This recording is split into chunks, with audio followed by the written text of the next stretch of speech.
చిత్రమ్మ గారితో చాలా మీరు కాంబినేషన్ ఎవరెవరు స్టాల్ వర్డ్స్తో పాడారు? చిత్రమ్మ చిత్ర గారు అయితే నన్ను మా అబ్బాయి అనే చెప్తూ ఉంటారనమాట. ఐఎమ్ సో లక్కీ ఇలాంటి పెద్దవాళ్ళతో పక్క నుంచొని పాడడం, ఎందుకంటే అందరికీ దొరికేది కాదు ఇది.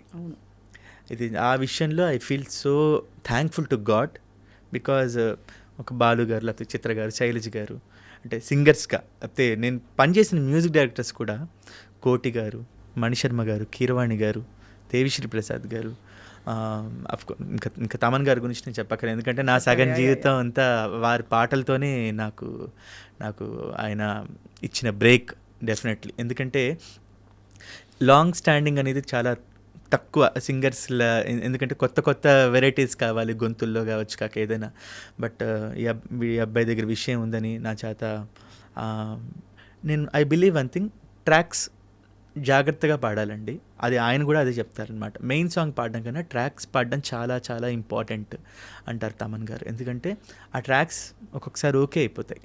ఇప్పుడు వైకుంఠపురం టైటిల్ సాంగ్, అలవైకుంఠపురములో నగరిలో నామూల సౌధంబుద పల, ఈ పాటలో ప్రియా చేసిన వైకుంఠపురములో లా లా లా లా లా, ఈ పాట ట్రాక్ పాడారా? నేను ట్రాక్ పాడాను, ఓకే అయిపోయింది. అట్లా తమన్ గారు, త్రివిక్రమ్ గారు అందరూ కలిసి ఆ పాటని కృష్ణ గొంతులో బాగుంది ఓకే చేద్దామని వాళ్ళందరూ ఓకే చేయడం అనేది పెద్ద విషయం. అంటే మనం బాగా పాడేస్తే కాదు, వాళ్ళు కూడా దాన్ని యాక్సెప్ట్ చేయాలి. అవును. సో అది నేను ఆ పాటని ఏ పాట అయినా నా మొదటి పాటగానే అనుకుంటా. అలా అనుకోకపోతే కష్టం, మనం పాడేసాంగా అనుకుంటే కష్టం. అలా అనుకున్న పాటలు వాళ్ళకి నచ్చి ఆ మ్యూజిక్ డైరెక్టర్స్ ఇంకా మిగతా టీం అందరూ కూడా, క్యాస్ట్ అందరూ కూడా ఓకే చేయడం, ఐ బిలీవ్ దట్. సునీత గారితో కూడా చాలా పాటలు పాడాను, చాలా మంచి పాటలు పాడాను. అంటే ప్లేబ్యాక్, అంటే నేను కచేరీలు మాత్రమే. అవునవును, ప్లేబ్యాక్. ఇప్పుడు ఇందాక మాట్లాడుకున్న కళ్యాణి మాలిక్ గారు, అంతకుముందు ఆ తర్వాత సినిమాలు నీలి ఆకాశం కూడా, అది శ్రీరామ్ గారు పాడారు. సునీత గారితో 4-5 పాటలే. బట్ నా ఆఫ్టర్ బాలు గారి తర్వాత నన్ను అమెరికాలో 2009లో, అంటే సునీత గారు మొట్టమొదటిసారిగా అది మ్యూజికల్ మూమెంట్స్ విత్ సునీత పేరుతో అమెరికాలో షో చేశారనమాట. అప్పుడు నన్ను తీసుకెళ్ళారు ఆవిడ. నన్ను బాలుగారు ఇలా తీసుకెళ్తే ఇంకొంచెం పైకి తీసుకెళ్ళింది సునీత గారు. మంచి పాటని చాలా మనసారా తను అప్రిషియేట్ చేశారు. నా చేయి పట్టుకుని నడిపించారంటే నా జర్నీలో one of the important persons Sunitha గారు. డెఫినెట్లీ ఎప్పుడున్నా నాకు కార్యక్రమానికి కృష్ణ ఉంటే బాగుంటుందని ఆవిడ అనుకోవడం. మీ ఇద్దరి పాట కాంబినేషన్, వాయిస్ కాంబినేషన్ భలే ఉంటుంది. ఎందుకంటే she also full of melody and expression. You are also like that. కాబట్టి మీ ఇద్దరికి కుదురుకున్న పాటలు బాగుంటాయి. మేము కలిసి వేదం పాట చాలాసార్లు పాడాము. ఆ పాటకైతే పాడేసిన తర్వాత ఇంకా ఆవిడ లిటరలీ కళ్ళమ్మ నీళ్ళు పెట్టేసుకుంటారు అనమాట. ఆవిడ ఇంకోటి, ఆవిడ దగ్గర నేను చూసింది ఒక పాట పక్క వాళ్ళు, అది నేను కావచ్చు ఎవరైనా కావచ్చు, బాగా పాడితే వెంటనే ఆవిడ ఒక అప్పటికప్పుడు చేసే ఒక అప్రిషియేషన్ ఉంటుంది. అది బాలు గారు, చిత్ర గారు ఆఫ్ కోర్స్, ఇంకా సునీత గారు అంటే వెంటనే ఆవిడ పాడడం కూడా ఒక నిమిషం ఆపి అప్రిషియేట్ చేస్తారు. సో ఇలాంటి సందర్భాలు ఎక్కువ ఉన్నాయి, మంచి క్వాలిటీస్ అవన్నీ. ఒక్కసారి వేదం బాలు గారి కోసం తలుచుకుందాం. సాగర సంగమమే ఒక యోగం, క్షారజలధులే క్షీరములాయే, ఆమథనం ఒక అమృత గీతం, జీవితమే చిరనర్తనమాయే, పదములు తామే పెదవులు కాగా, పదములు తామే పెదవులు కాగా, గుండియలే అందియలై మృగ వేదం అణువణువున నాదం. Goose bumps.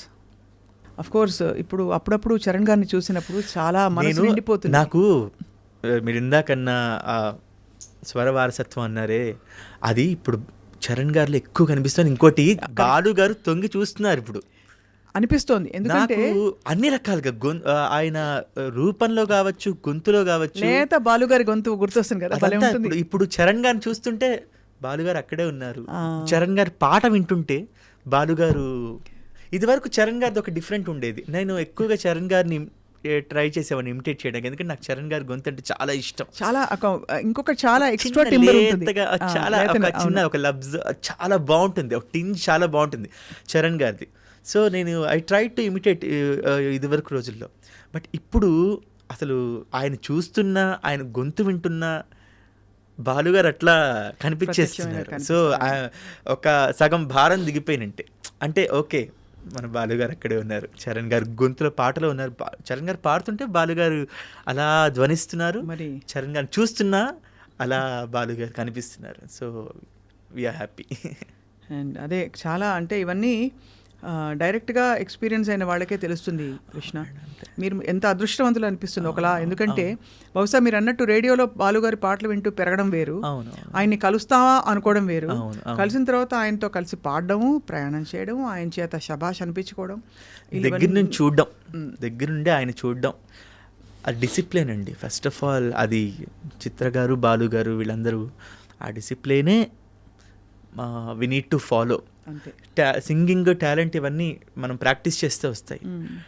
డిసిప్లిన్ మెయిన్గా, పాట పట్ల గౌరవం, భక్తి, భయం భక్తి.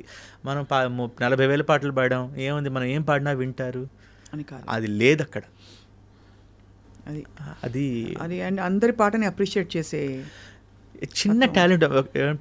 పాట పాడుతుంటే మ్యూజిషియన్స్ వాయిస్తుంటే ఎంజాయ్ చేస్తూ ఉంటారు, వాళ్ళని అప్రిషియేట్ చేసి నా పాట వాళ్ళకి చప్పట్లు కొట్టండి అయ్యా అని బాలుగారు మ్యూజిషియన్స్ని పేరున ఇవన్నీ దగ్గరుండి చూశాను. సో ఇవి నా మనసులో అలా స్థిరంగా నాటుకుపోయాయి అన్నమాట. సో ఇవే ఫాలో అవడానికి ట్రై చేస్తూ ఉన్నాం అంతే. ఎందుకంటే మనం ఎంత ప్రయత్నించినా 1% కూడా రీచ్ అవ్వలేం. ఆ పెద్దవాళ్ళ ఇది ప్రయత్నిస్తూ ఉన్నాం అనుకోండి, ముందుకెళ్తూ ఉంటాం అంతే.